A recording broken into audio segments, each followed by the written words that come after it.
E aí, pessoal, tudo bem? Estamos aqui em mais um vídeo do canal Dialética e, para variar, eu não estou sozinho. Comigo, o famoso Pedro Renó do canal Parabólica.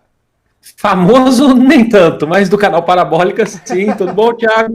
Vamos lá, mais um episódio aqui. É um prazer. Então, estamos começando mais um episódio e é um episódio que tem um certo significado para a época que nós estamos vivendo, né? Nós estamos vivendo uma época de pandemia, as aulas suspensas na maior parte das escolas do Brasil, com o ensino remoto, e de repente a gente teve que ver aí uma reestruturação gigante de todo um sistema de ensino, de toda uma configuração de ensino. E aí é claro que isso não vai ficar por si só. As coisas que estão acontecendo nessa pandemia não vão se encerrar por aqui. Então existe também uma perspectiva muito grande de como será a educação pós-pandemia. Então a gente vai resgatar um pouco do que é a educação à distância, de como ela se dá, dos seus benefícios, né, das suas dificuldades e falar um pouquinho desse cenário todo para vocês. Certo, Pedro? Tudo certo. Vamos lá então, vamos começar, né? Então manda ver, você traz aí um histórico, né?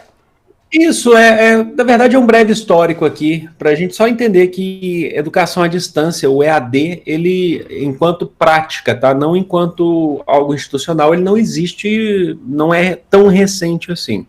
Tá, se a gente for falar em EAD, a gente não precisa ir tão longe assim, falando dos tutores que iam em casa, nas famílias mais abastadas, lá do século XIX, né, que tinham um peso, inclusive, de diploma para poder fazer isso.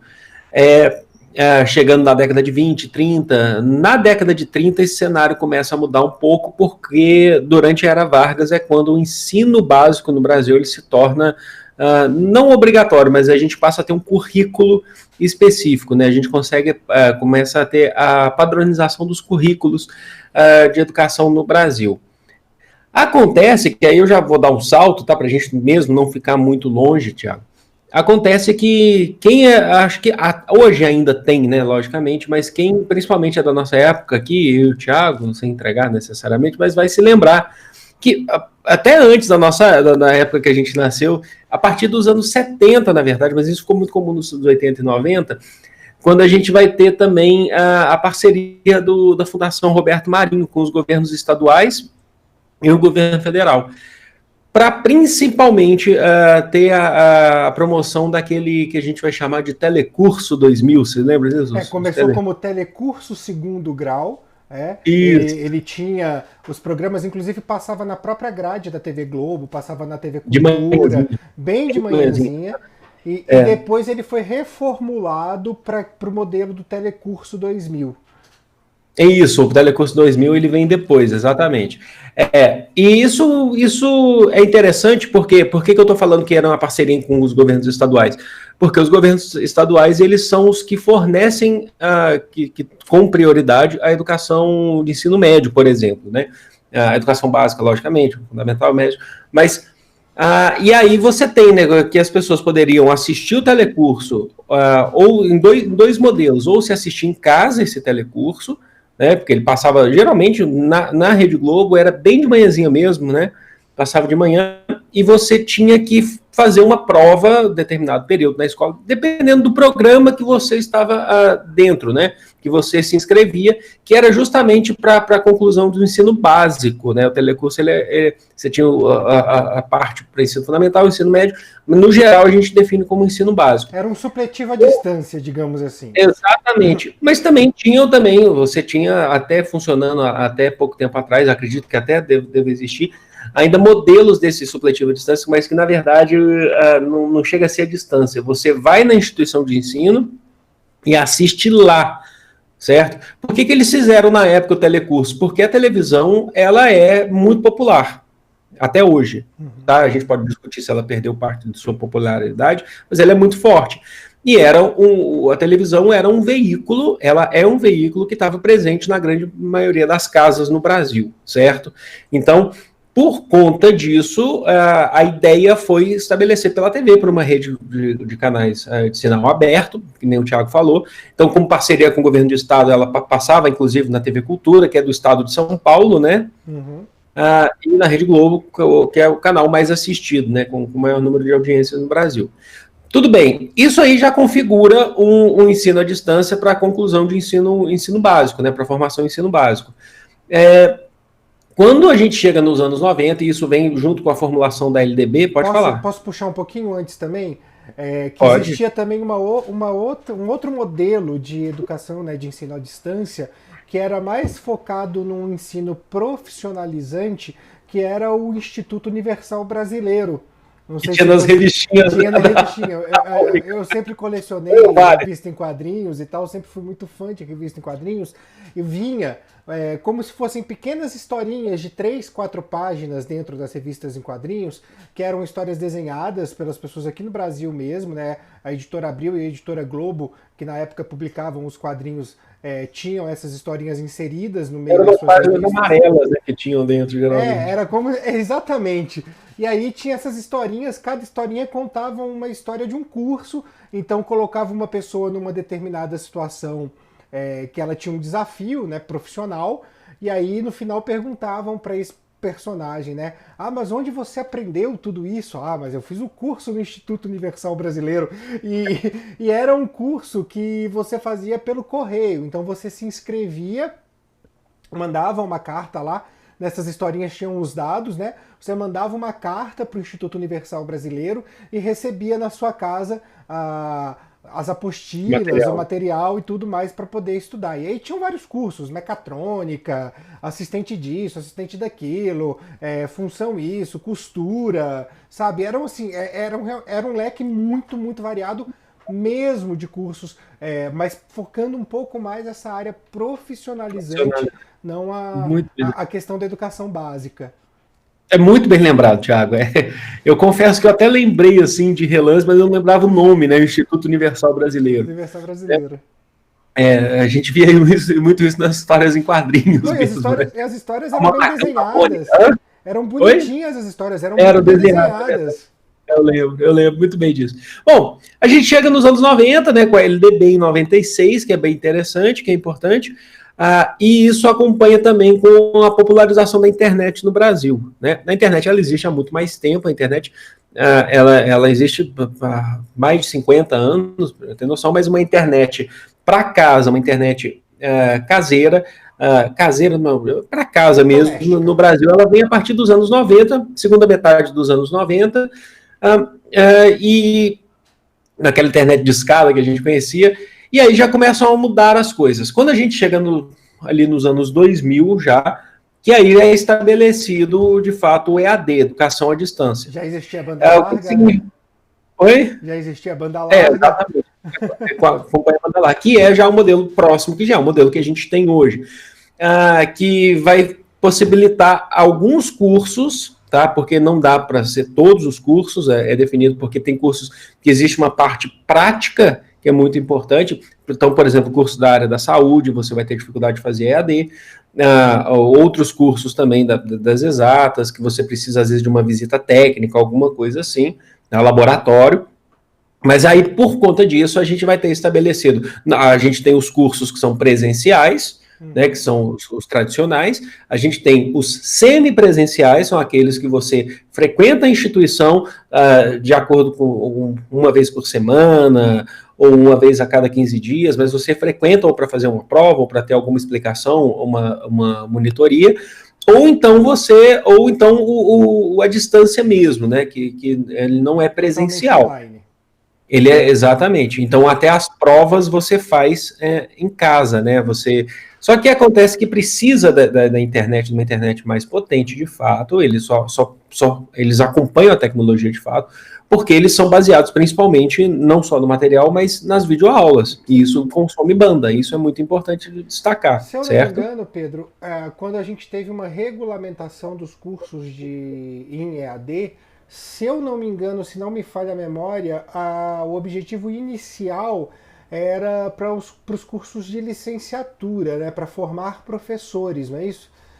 Isso, então inicialmente você vai ter história, geografia, letras, a matemática, filosofia, sociologia, vários aí. E aí você tem os polos, né, que eles definem os polos, que vai ter uma universidade, elas acabam sendo conectadas. Então, às vezes você tem polo, no interior de São Paulo, você tem um polo muito grande, que é feito lá pelos jesuítas lá, né, Claretiano?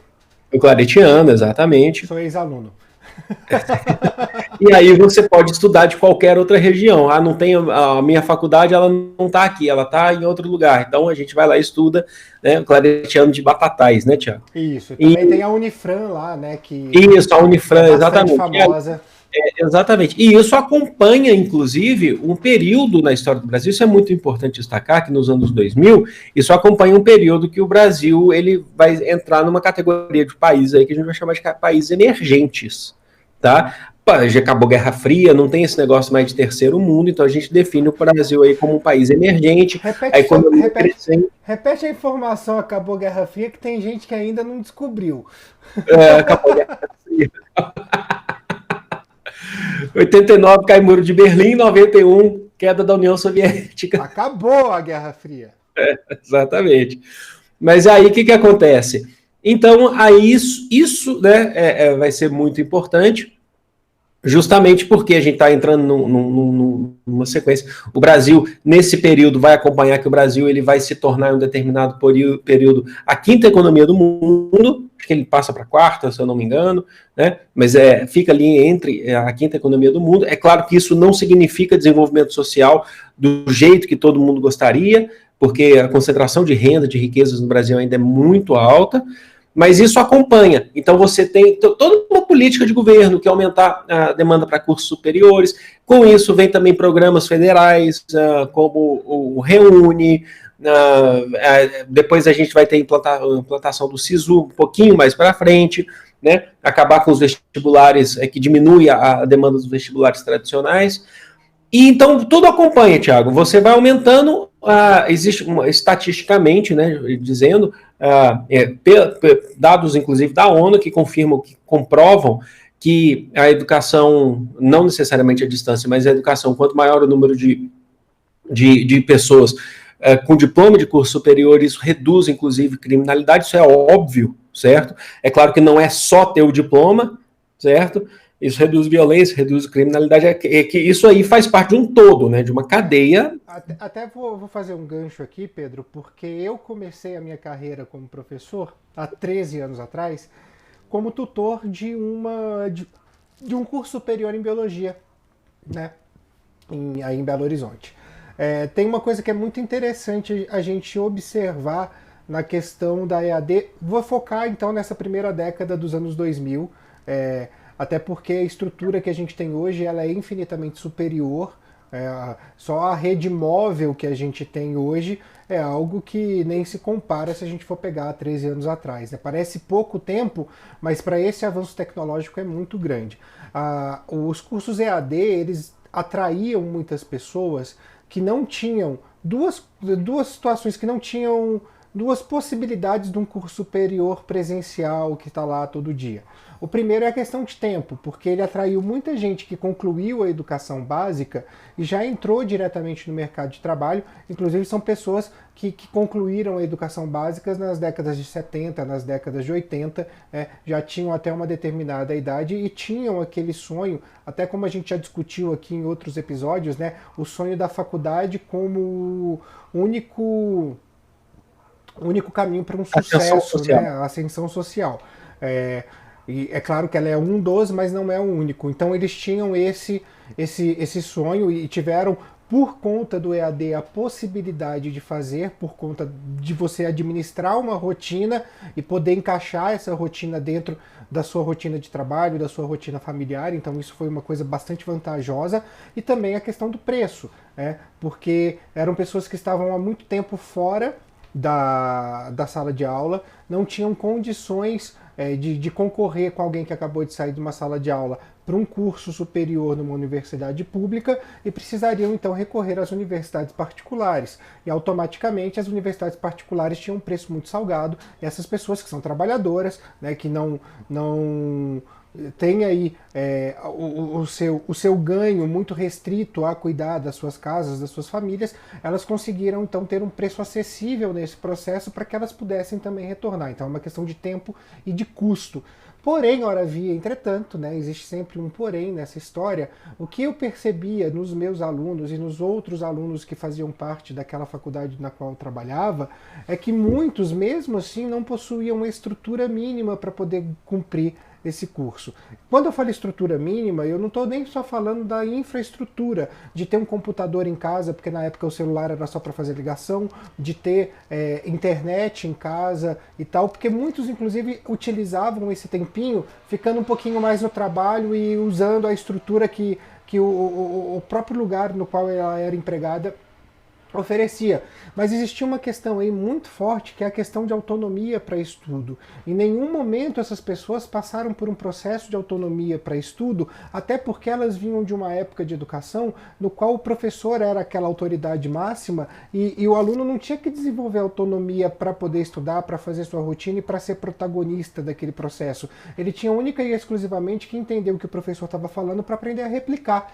Então, houve aí duas dificuldades que eu senti também, da mesma forma que vieram dois benefícios, duas dificuldades naquela época que para mim foram muito gritantes, que é esta questão da autonomia, né, e essa questão da estrutura, da infraestrutura, para que o aluno pudesse acompanhar. Então, é aquele negócio, é um começo de um processo, mas esse processo já no seu início já mostrava que precisava ser muito mais lapidado, tanto na questão das instituições quanto na questão dos estudantes. Eu acho que isso que você está falando é importante e já traz para hoje, para a gente entender os desafios. Porque hoje a gente não superou muitas dessas coisas, sabe, Melhorou, Thiago? mas não está superado, A com gente, certeza. exatamente, né? A gente melhorou, mas não superou. Então, por exemplo, hoje o acesso à internet ainda ele é limitado para muitas pessoas, se eu não me engano, ainda acho que chegando a 40% das pessoas que não têm acesso, eu não tenho certeza, os últimos dados aí, que não tem acesso à internet em casa, assim, você pode ter acesso à rede móvel e tal, mas, por exemplo, para um EAD, que você vai basear através de videoaulas que demanda, que tem uma banda, né, de internet muito grande, já dificulta.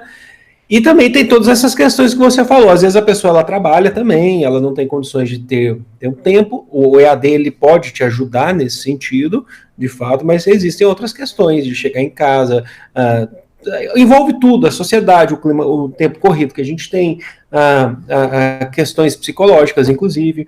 Então, só que tem uma questão.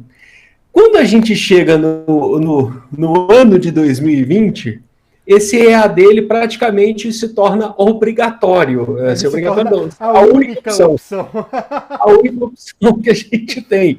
Bom, e é importante destacar que eu lembro que quando eu estava na graduação, existia uma discussão, Thiago, sobre EAD, que, no geral, se a gente fosse levantar qualquer discussão dentro da sala de aula, a gente estava formando professores sobre EAD, geralmente, a gente criou uma expectativa, uma ideia de que não era bom, que não vale, olhando do ponto de vista do professor, porque o EAD tira o emprego dos professores, é uma questão também. Um dos fatores que faz o EAD ser mais barato é também porque você não paga o professor para aquela aula. O professor grava aquela aula, você tem questões de monitoria, você tem outras questões, mas você não paga para ele. Que né? Você quer falar? Você tem um professor dando uma aula, você na verdade paga a aula do professor, mas ela é replicada infinitamente. Então você não precisa ter o professor naquele espaço físico para aquele grupo.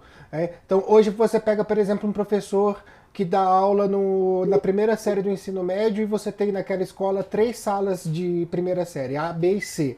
Né? Aquele professor ele vai receber 3 vezes para dar a mesma aula, porque ele vai dar aula no grupo A, ele vai dar aula no B e no C. Né? Nesse caso, com o EAD você condensa, então você paga o professor para uma única aula e você replica aquela aula para o A, B e C. Né? Então, isso, na verdade você faz um contrato com ele e paga só, você vai dar tantas aulas, você entra num acordo, exato. Você paga, não fica necessariamente, muitas vezes você não tem esse vínculo empregatício, sim. Tá? Então o professor assinando o contrato, ele está aceitando que essa aula seja replicada por tanto tempo, por tempo determinado, não liguem, a Nina está latindo, tá bom? Mas olha só, vou esperar um pouquinho. Não precisa nem cortar, viu, Thiago? Ela passa A Lívia Nina já está está. participando, a Nina tá aqui no Participando. debate. Ela acabou de tomar banho, então ela está agitada. E aí, quando a gente chega agora, que eu ia falar, quando a gente chega aqui, por exemplo, o meu trabalho no Parabólico, o trabalho do Thiago no Renologia, isso que a gente faz, esse trabalho que a gente faz nos nossos respectivos canais, eles são educação à distância, porque eles estão ligados à educação, mas ao mesmo tempo a gente também não tem a gente não emite certificado, a gente não emite, por exemplo, a gente não tem um peso de ensino básico no sentido institucional, né, Thiago? Ele é como, na verdade, uma Curso livre. ferramenta, né? É uma ferramenta para quem quer incrementar os estudos, porque, de certa forma, você não tem avaliação, você não tem medição dessa aprendizagem. É um cursinho. E assim, o aluno ele não pode, naquele momento, ele não pode tirar dúvida. É um cursinho, literalmente. É um cursinho que é muito utilizado até por alunos do cursinho para complementar, mas também é utilizado, esse tipo de trabalho é muito utilizado para quem não tem condição de fazer um cursinho. Ou seja por tempo, ou seja por dinheiro. Tem cursinhos aqui em São Paulo que custam 3 mil, 4 mil reais. Né? Então, é difícil, é difícil. Então, ele complementa muito, mas ele não tem aquele caráter formador se a gente pegar. Ele não é o fim, né? Se a gente pegar a educação básica como um todo. Então, o Pedro falou, não tem certificado, não tem um diagnóstico da aprendizagem daquele aluno. Então, o aluno ele pode simplesmente ver a aula na sala de aula, e depois assistir uma aula do Renologia ou uma aula do Parabólica e não entender absolutamente nada. Acontece, pode acontecer, mas ao mesmo tempo, na sala de aula, ele será cobrado por aquilo. Ele vai precisar ter a sua aprendizagem verificada por um instrumento de avaliação. Já conosco aqui, né, eu não vou dar uma prova para o aluno, você não vai dar uma prova para o aluno, a gente não vai mediar essa avaliação de maneira alguma, até porque nós estamos lá no momento que a gente posta um vídeo no YouTube e a gente está lá estático, né? Estático na questão do retorno para o aluno, né? E do retorno do aluno para com a gente naquele momento de aula. Então fica realmente uma coisa diferente, né? E o que se pede para organizar hoje, neste fatídico ano de 2020, é justamente um processo que tenha o feedback, que seja retroalimentado e que tenha essa questão da ação e reação, né? Do você ensinar e mediar e de certa forma avaliar a aprendizagem, seja independente do instrumento que você vai utilizar. Isso, e acontece que quando a gente entrou nesse clima que a gente está vivendo agora, né, esse início do isolamento social, quando as faculdades, centros universitários, universidades e escolas passaram a anunciar suspender as aulas, né, por tempo. Primeiro, sempre a gente tinha isso, né, o Thiago como coordenador, inclusive, ele pode até falar mais, porque primeiro a gente teve a gente joga para daqui 10 dias, daqui 15 dias, hoje já não estão falando tanto já, mas quantos dias, né, porque a gente sabe que... Até deixa eu complementar isso, Pedro, é até importante. Nós não temos no Brasil legislação para educação básica à distância. Já começa por aí, ela necessita ser presencial, a não ser que a gente tenha os processos de educação de jovens e adultos, mas aí é uma outra situação, a gente não está falando da educação básica em idade escolar. A gente tinha, depois da mudança da LDB de 2018, do Michel Temer, uma possibilidade de fazer parte do currículo do ensino médio exclusivamente, em EAD, mas focando principalmente a parte diversificada do currículo, ou seja, os itinerários formativos. As escolas elas até podiam, como a gente tem lá no colégio, ter plataformas que trabalhem exercícios online e tudo mais, mas isso na verdade é complementação de avaliação, isso não substitui a atividade presencial em momento algum. Em nenhum momento aquilo que eu posto em uma plataforma online, seja Moodle, seja Blackboard, ou seja a plataforma própria de um colégio, de uma escola, vai ser contabilizado como aula, como carga horária daquele ano letivo. E aí, na semana retrasada, o Conselho Nacional de Educação lançou um parecer que trata justamente da educação nesta época, validando videoaulas, aulas por Google Meet, validando... Tem situações lá que até o WhatsApp está sendo validado né, dependendo da plataforma que você vai poder usar. E a gente tem que pensar, né, é absurdo usar o WhatsApp? Não, para aquele aluno que só tem o acesso a uma rede móvel por um chip pré-pago, ele, gente, é a forma que ele tem, não há para julgar. Cada caso é um caso, a gente tem que entender quais são as necessidades de cada aluno, de cada família e de cada comunidade que está inserida no contexto escolar. E aí, uma das coisas que se traz dentro desse parecer é que o ano letivo de 2020 não necessita ser encerrado em 2020. Ou seja, isso é muito importante. isso é importante porque espera-se realmente que esse processo de suspensão das aulas ele vá ainda mais. A gente teve aqui no governo do estado de São Paulo falou de 20 de julho, hoje já se derruba a ideia, as redes particulares, porque a gente tem contato com os outros gestores, já falam de setembro, já falam de outubro, né? Ou seja, praticamente mais da metade do ano feito de maneira remota, e o Conselho Nacional de Educação diz que o ano não precisa nem se encerrar esse ano. Então é uma situação complicada, porque diferente de determinados comércios, de determinadas atividades econômicas, a escola é por si só um local de aglomeração natural, né? E aí a gente tem uma questão muito importante. Você pode até argumentar falando, faz 2 turnos. Não, a escola que já trabalha em 2 turnos não pode fazer 4 turnos.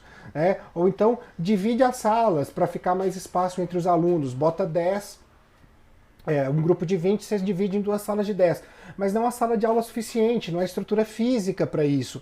Então existe uma série de problemas que as escolas, e aí eu não estou falando só das públicas, mas eu também estou falando da rede particular de ensino, né? Existe uma série de problemas que as escolas passam hoje, né, que as escolas têm, para estabelecer esse retorno das atividades presenciais.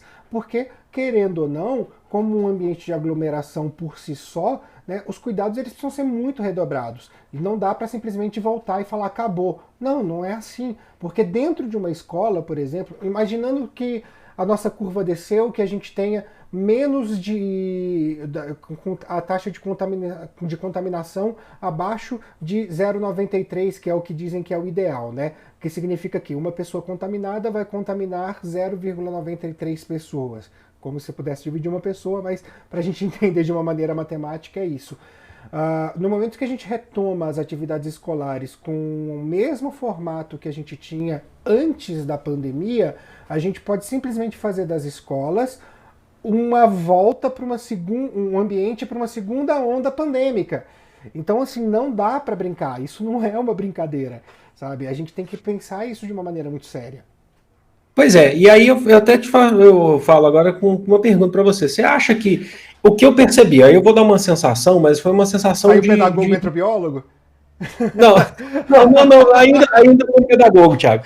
Assim, eu vou dar um relato enquanto de sensação que eu tive, mas ainda numa região um pouco mais fechada, sabe? Sem utilizar a minha sensação como um exemplo universal aqui. Que logo quando a gente teve isso, logicamente que pegou muita gente de surpresa e as instituições começaram a anunciar que estavam suspendendo suas aulas por tempo indeterminado e tal. Quando aí você vai ter que colocar, você teve meio que um boom, você teve uma desorganização total, porque tinha muito estudante, como é que você vai colocar tudo isso dentro de um sistema agora EAD, né? Como é que você vai colocar isso? Eu falo isso, inclusive, pelo ponto de vista, olhando ao lado da minha companheira, da Vivian, que é estudante de psicologia, e todas as manhãs ela tem aula de psicologia, utiliza lá uma plataforma da faculdade e tal, tem um sistema de prova, também tem uma plataforma que você pode fazer uma prova, né, e tal, apresentam trabalhos, né, só que, assim, ao mesmo tempo ela já relatou, inclusive, que tem estudantes que às vezes não tem internet na própria sala dela, sabe?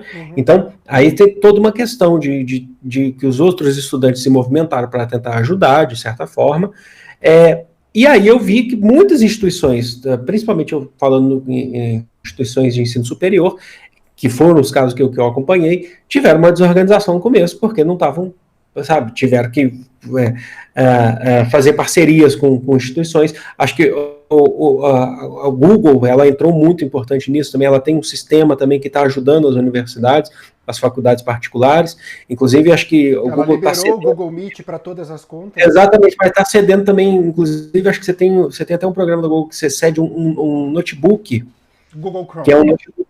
Oi? Google Chrome. É o É o nome Chromebook. do Chromebook. Chromebook, é exatamente, que tem acesso e tal, que eu acho muito importante. Eu te faço a pergunta.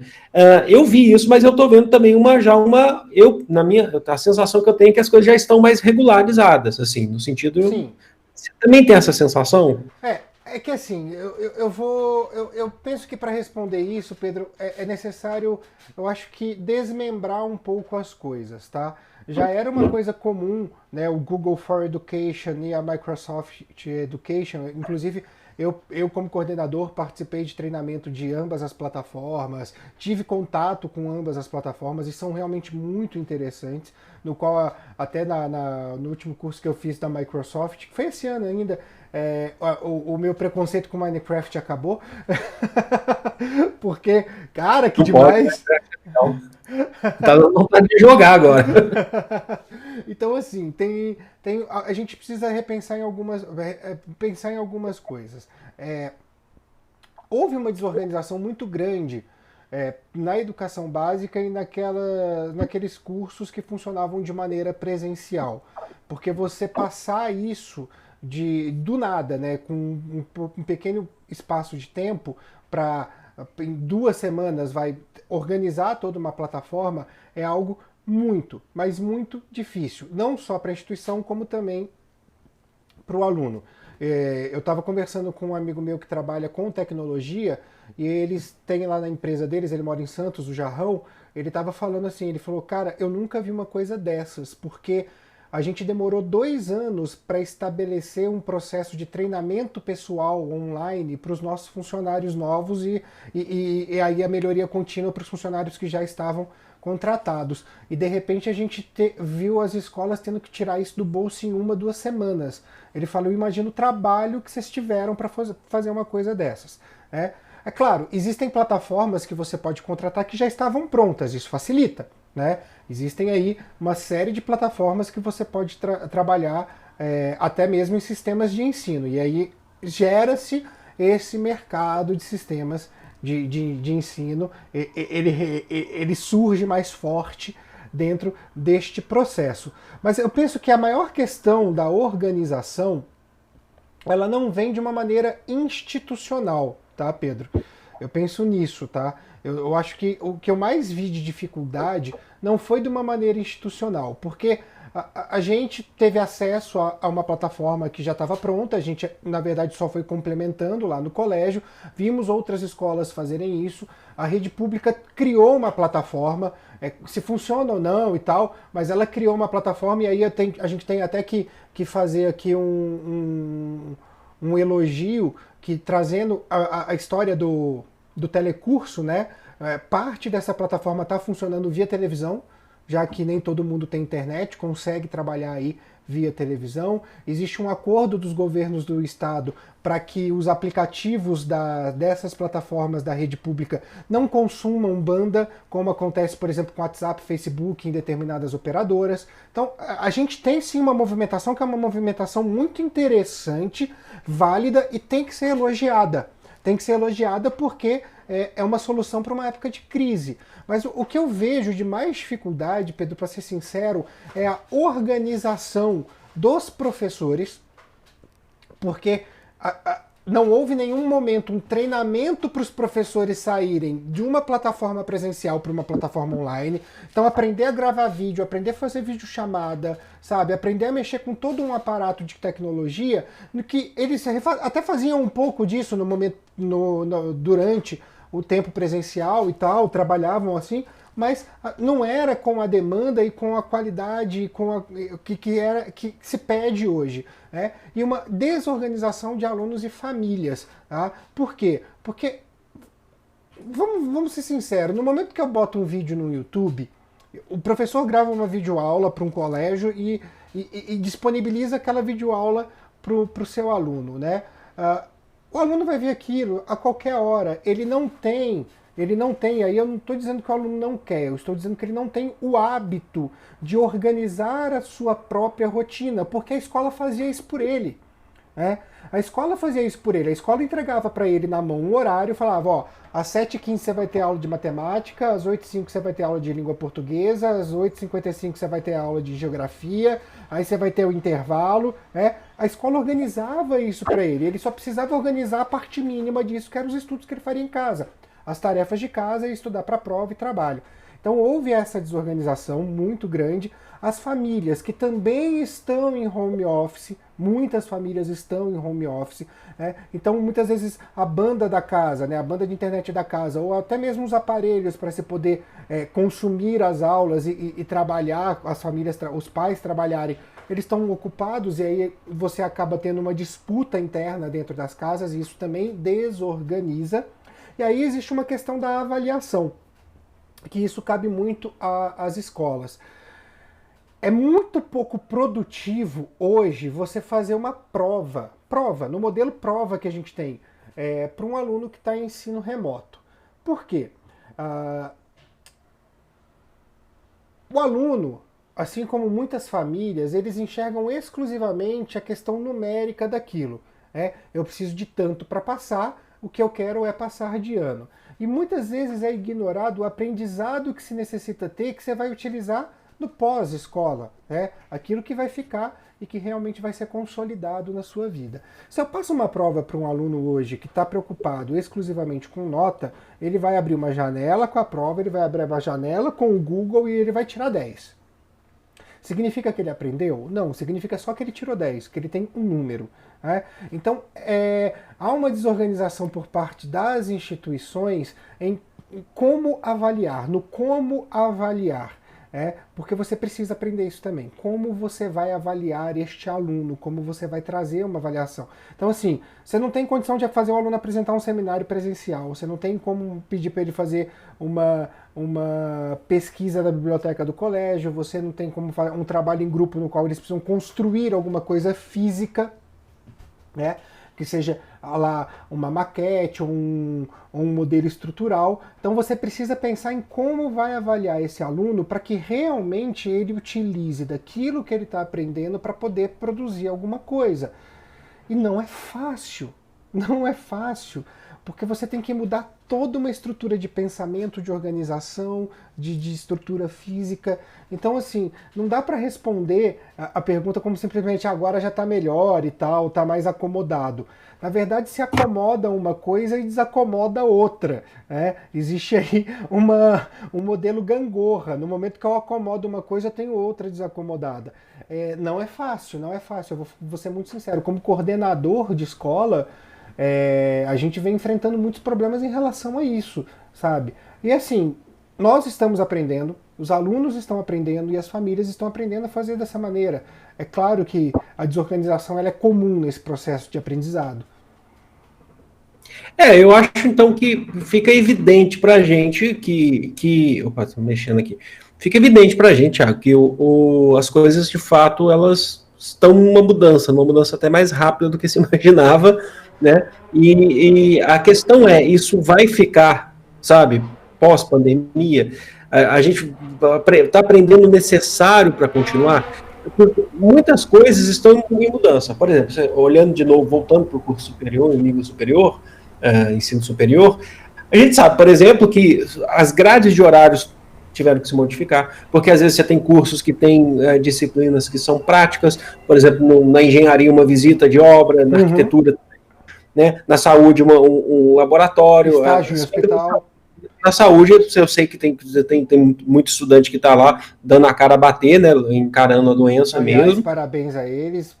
Exatamente. São admiráveis. Exatamente, mas aquelas disciplinas que não têm condições de ser EAD, então muitas delas estão sendo jogadas para o fim do curso, sabe? Então você está no terceiro período você teria uma disciplina, ela foi jogada para frente, então você modifica. Então tem muita coisa sendo modificada, A estrutura das grades curriculares aí das universidades, das faculdades estão sendo modificadas. A questão a gente tem um problema aqui no Brasil, que não é um problema falar aqui no Brasil, não quero generalizar, que a gente tem uma questão do legado, sabe, Thiago? É uma questão do legado, que a gente sempre fala assim, qual que é o legado que isso vai deixar? Não tem legado, muitas vezes. Então, eu não quero ficar fazendo relação, mas discutiram legado em Copa do Mundo, discutiram legado das Olimpíadas, vai deixar um grande legado, esse legado foi abandonado. É claro que a gente está vivendo um momento que é um momento triste, que é um momento complicado, mas até nos momentos complicados... Hoje, né, Pedro, no dia que a gente está gravando, são mais de 42 mil mortes. Exatamente, você tem que tirar um aprendizado. E exclusivamente para a educação, isso vai deixar um legado? Todo esse aprendizado que a gente está tendo? Essa é a questão. Mas esse legado, ele vai ser levado para frente? Por isso, o legado. Ou será que ele vai ser abandonado e a gente vai meio que voltar depois? Ou a gente vai voltar a ter aquelas...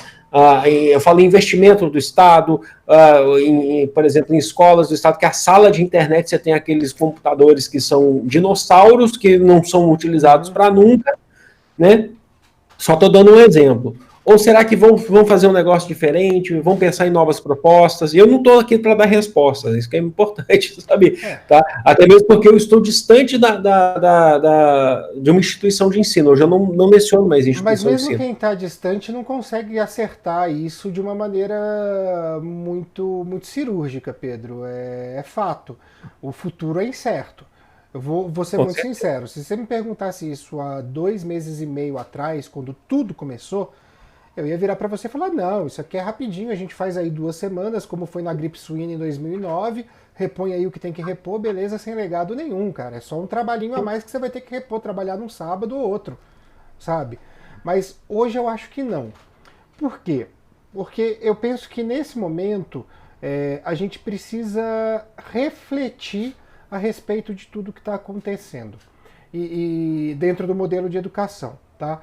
Primeiro, dá para se fazer uma escola sem pautar, e aí eu acho que isso é fundamental, sem pautar a interação entre as pessoas, porque a escola é um lugar de interação, Então, por que eu estou trazendo isso? Porque para muita gente vai falar, Thiago, isso é óbvio, você está falando besteira, porque é claro que a escola tem que ser presencial por causa da interação, da construção do caráter, legal, mas a gente tem muitas famílias hoje defendendo, né, o homeschooling, né?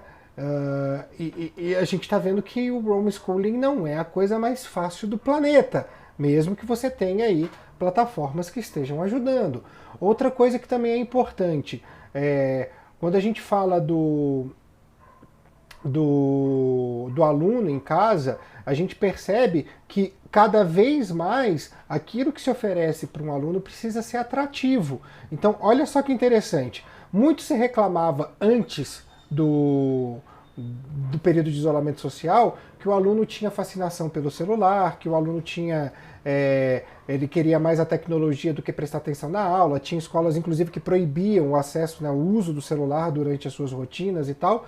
Bem, a gente está fazendo tudo hoje por computador e celular, e ainda tem aluno que não está se sentindo atraído por aquilo que está se vendo. Ou seja, é preciso uma reformulação de currículo, é preciso uma reformulação de abordagem, é preciso um desenvolvimento de uma autonomia, é preciso educar o aluno para a ferramenta.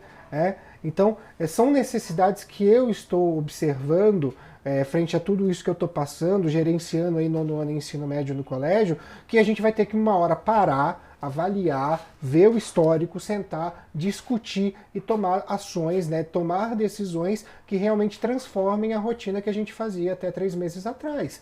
Tá? Então, assim, há males que vem para bem. Então, essa é uma oportunidade única, na minha opinião, das escolas reverem os seus conceitos. Reverem as suas relações com as famílias e reverem as suas relações com os alunos. E das famílias reverem as relações com os seus filhos e reverem as relações com a escola. Isso funciona multilateralmente, não é uma coisa só unilateral.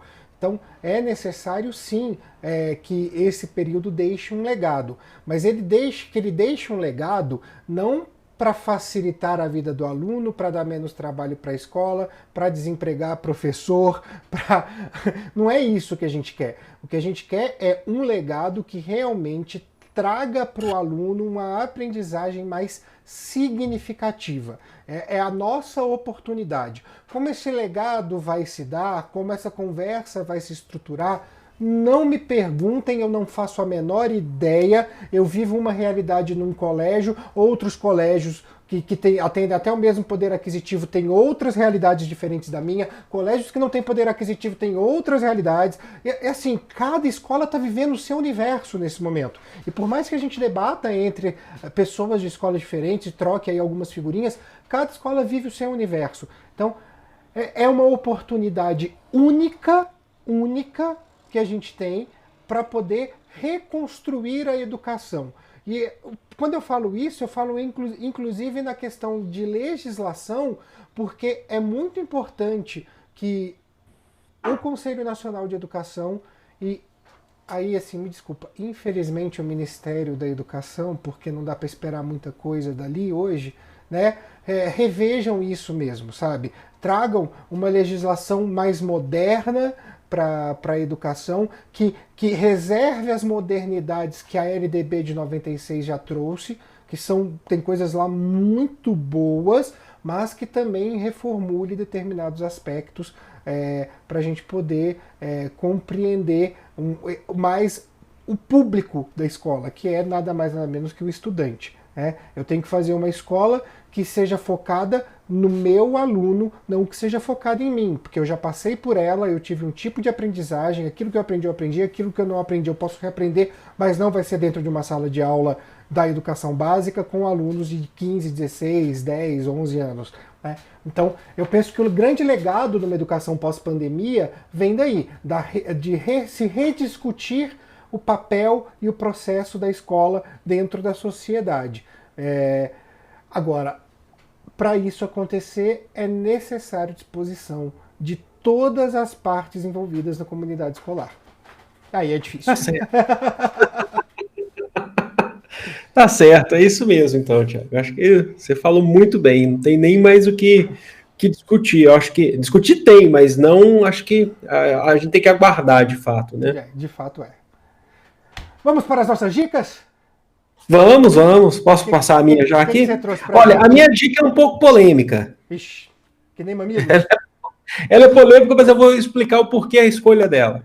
Eu estou aqui em mãos um livro que me ajudou muito a me tornar um professor em casa, sabe? Me tornar um professor em casa, que é um livro que você pode falar, nossa, é autoajuda, não sei se está dando para ver. O título é enganoso, tá, gente? Trabalhe 4 horas por semana, fuja da rotina, viva onde quiser e fique rico. Calma, vamos com calma, porque os títulos eles são exagerados mesmo, né? Então, a gente tem aqui o Timothy Ferriss. Deixa eu explicar. Esse livro aqui, ele tem um título exagerado, de trabalho 4 horas por semana. Foi o único livro que a gente coloca nessa categoria de autoajuda, que eu sempre nunca gostei, né? Tenho certeza que o Thiago também não. Mas esse livro, na verdade, ele mostra o relato de um cara que tinha uma carga horária de trabalho de 14 horas por dia, e ele só tenta mostrar de forma prática o que ele fez para ir reduzindo essa carga horária através do próprio empreendimento, né? Eu utilizei esse livro muito quando eu comecei com o canal Parabólica, e por conta disso eu fui seguindo algumas dicas práticas, nada de exagerado, nada de trabalhar só 4 horas por semana, né, por dia, e nada também de ficar rico. Mas as dicas práticas de organização, com planilhas que ele coloca, tudo, achei muito interessante. Então, isso eu segui muito, ainda sigo, tá? Eu até penso em ler esse livro novamente, mas lembrando, o título ele é para vender, tá? O conteúdo é um conteúdo que é prático, tá? E não é um conteúdo de autoajuda, é de autoajuda, assim, mas é prático para você que às vezes quer se organizar. Então a gente está falando de EAD, de organização, o Thiago falou aí da questão da organização que você tem que ter em casa. Eu utilizei ele organiza, inclusive, te ajuda a organizar em relação a e-mail, como enviar um e-mail, como esperar esse e-mail, o horário para isso, o horário para aquilo. Para mim foi útil. Tá? Então fica uma dica que serviu para mim e serve, na verdade. Isso é muito bom. A minha dica é literária também. Só que eu vou passar pro aspecto da ficção. Eu sou um cara que adora ler ficção. Eu sempre gostei de histórias em quadrinhos, histórias de fantasia. e tudo mais. E eu trouxe um livro aqui que, na verdade, ele é o quarto livro de uma série, então acho que vale a série inteira ser lida, né? Que é do Bernard Cornwell, que é 1356. Esse é o quarto livro que conta a história do Thomas de Houghton, um arqueiro inglês. Os anteriores é o Arqueiro, o Andarilho e o Herege. E ele é muito interessante porque ele se passa dentro de eventos históricos reais, né? A trilogia inicial, né, o Arqueiro, Andarilho e o Herege, era em busca do Graal, e depois se formou aqui esse quarto livro. E aí se fala muito da época das cruzadas, no qual se buscava relíquias religiosas até para poder dar poder político. O Pedro pode falar isso muito melhor do que eu, né? Afinal de contas, ele é historiador e eu joguei Assassin's Creed, então ele tem mais ele tem mais base do que eu para poder falar disso. Não, mas você é um entusiasta, você conhece bastante. Eu gosto, eu sempre gostei muito de história, né? E nossos papos sempre me trazem ainda mais curiosidade a respeito dos temas e das situações. Mas esse livro aqui é muito bom, até a série inteira, os 4 livros são muito bons do Bernard Cornwell, que conta essas aventuras aí do Thomas de Houghton, que é um personagem fictício, mas os eventos no qual ele participa são eventos reais. Inclusive no final dos livros existe uma nota histórica, no qual ele diz quem são os personagens reais que participaram daquela narrativa, né, e tal, e qual era o contexto político da época. Então ele traz, principalmente na trilogia original, ele traz muito a ideia da disputa papal, do Papa em Paris e do Papa em Roma, que existia essa cisão na Igreja Católica e tal, e por que as guerras estavam se dando pela disputa do poder político. Ele tem uma contextualização histórica muito, mas muito boa. Então eu recomendo, na verdade, o autor, né, o Bernard Cornwell, mas esses 4 livros em especial que são muito queridos para mim.